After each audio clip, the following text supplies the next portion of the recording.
Welcome to পারি home tuition. আজকের এই ভিডিওতে 2026 সালের প্রথম পর্যায়ক্রমিক মূল্যায়নের জন্য নবম শ্রেণীর ভূগোল বিষয়ের একটি প্রশ্নপত্র তোমাদের আমি শেয়ার করব, যার পূর্ণমান 40 এবং সময় থাকবে 1 ঘন্টা 30 মিনিট। এই প্রশ্নপত্রটি তোমরা নিজেদের বাড়িতে প্র্যাকটিস করতে পারো, পরীক্ষার জন্য এটি তোমাদের খুব উপকারে আসবে। তো চলো আমরা প্রশ্নগুলি এক এক করে দেখে নিই। একের দাগে আছে সঠিক উত্তরটি নির্বাচন করো। 1 নম্বরে 7টি প্রশ্ন। একের দাগে বলছে মহাবিষুব দিনটি হলো অপশান এ 22শে ডিসেম্বর, 21শে জুন, 23শে সেপ্টেম্বর, 21শে মার্চ। মহাবিষুব হবে 21শে মার্চ। 2-এর দাগে পৃথিবীর পরিধি প্রথম নির্ণয় করেন কে?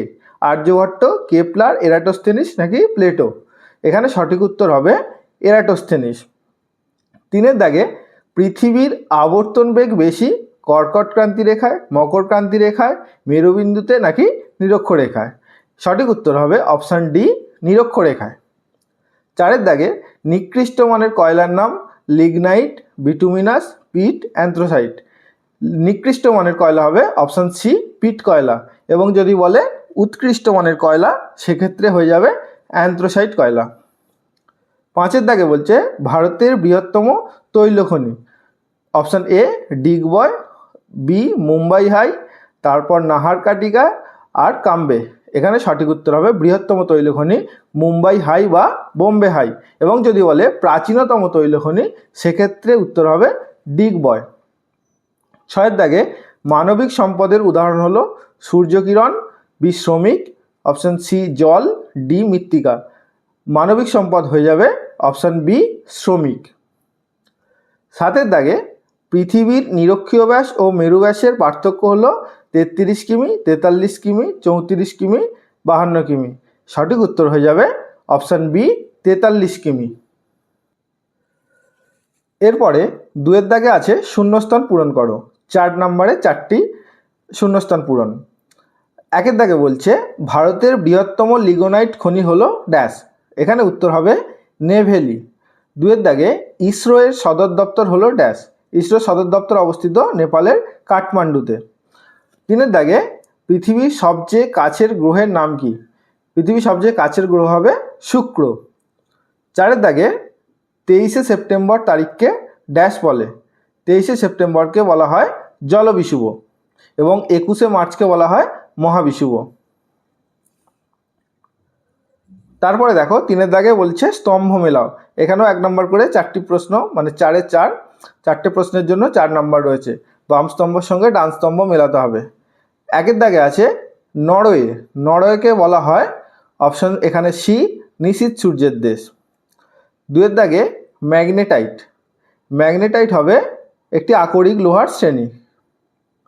3-এর দাগে সম্পদ। সম্পদ হবে অপশন বি অভাব মোচনের ক্ষমতা। এবং শেষে 4-এর দাগে আছে তারাপুর। তারাপুর হবে পারমাণবিক বিদ্যুৎ। তারপরে দেখো 4-এর দাগের প্রশ্নগুলি কি বলছে, নিচের প্রশ্নগুলি সংক্ষিপ্ত উত্তর দাও। 2 নম্বর করে প্রশ্নগুলি। এরপর থেকে যে প্রশ্নগুলি বলবো, এই প্রশ্নগুলো তোমাদের পরীক্ষার জন্য খুব গুরুত্বপূর্ণ। প্রশ্নগুলি তোমরা খুব ভালো করে বাড়িতে উত্তরগুলো রেডি করে রাখবে পরীক্ষার জন্য। 1-এর দাগে আছে লিপিয়ার কি, তার সাথে অথবা দিয়ে ছায়াবৃত্ত কি? 2-এর দাগে জিওড কি অথবা দিগন্তরেখা কি? 3-এর দাগে নিরপেক্ষ উপাদান কাকে বলে অথবা খনিজ তেলকে তরল সোনা বলা হয় কেন? এই প্রতিটা প্রশ্ন তোমাদের পরীক্ষার জন্য খুব খুব গুরুত্বপূর্ণ। তোমরা এগুলো ভালোভাবে তৈরি করবে অবশ্যই। 5-এর দাগে 3 নম্বরের প্রশ্ন দেখো, 3টি আছে। কুলীন গ্রহ ও বামন গ্রহের পার্থক্য লেখো অথবা পৃথিবী অভিগত গোলক এর সপক্ষে 3টি প্রমাণ দাও। 2-এর দাগে পৃথিবীর অপসূর ও অনুসূর অবস্থানের পার্থক্য লেখো অথবা নিরক্ষীয় অঞ্চলে ঋতু পরিবর্তন হয় না কেন? 3-এর দাগে খনিজ তেলের ব্যবহার লেখো অথবা সম্পদ সংরক্ষণের 3টি পদ্ধতি উল্লেখ করো। এগুলো ছিল তোমাদের 3 নম্বরের প্রশ্ন। এরপর 5 নম্বরের প্রশ্ন, যেটা তোমাদের পরীক্ষায় 3টে আসবে, সেখান থেকে যে কোনো একটি করতে হবে। দেখো এখানে বলছে 1-এর দাগে জলবিদ্যুৎ উৎপাদনের অনুকূল পরিবেশ সম্পর্কে আলোচনা করো। 2-এর দাগে পৃথিবীর পরিক্রমণ গতির ফলাফল আলোচনা করো। এবং 3-এর দাগে আহ্নিক গতি বা আবর্তন গতির ফলাফল আলোচনা করো। 5 নম্বরের প্রশ্নের মধ্যে থেকে একটি করতে হবে। এবং 7-এর দাগে এবং তোমাদের শেষ এখানে হচ্ছে যে তোমাদের 5 নম্বরের 5টি ম্যাপ থাকবে, যেগুলো তোমাদের ভারতের ম্যাপে চিহ্নিত করে উত্তরপত্রের সাথে জুড়ে দিতে হবে। দেখো, প্রশ্নপত্রের সঙ্গে প্রদত্ত রেখা মানচিত্রে নিম্নলিখিতগুলি উপযুক্ত প্রতীক ও নাম সহ চিহ্নিত করে উত্তরপত্রের সঙ্গে জুড়ে দাও। একের কি আছে, ভারতের বৃহত্তম লিগোনাইট কয়লা খনি। এখানে লিগোনাইট কয়লা খনি হচ্ছে যে বৃহত্তম নেভেলি, নেভেলিটা তোমাদের ভারতের ম্যাপে চিহ্নিত করতে হবে। 2-এ আছে বোম্বে হাই তৈল খনি। 3-এ আছে ভারতের একটি কয়লা খনি, ভারতের যে কোনো একটি কয়লা খনির নাম উল্লেখ করলেই হবে। 4 নম্বর হলদিয়া, এবং 5-এর দাগে আছে ভারতের প্রাচীনতম তৈল খনি। প্রাচীনতম তৈল খনি হচ্ছে ডিগবয়, তাহলে ভারতে এই 5-এরটার জন্য ডিগবয়টাকে চিহ্নিত করতে হবে। তো এই ছিল আজকের ভিডিও। প্রশ্নগুলি তোমরা ভালো করে দেখে নাও, এগুলো তোমরা তৈরি করবে।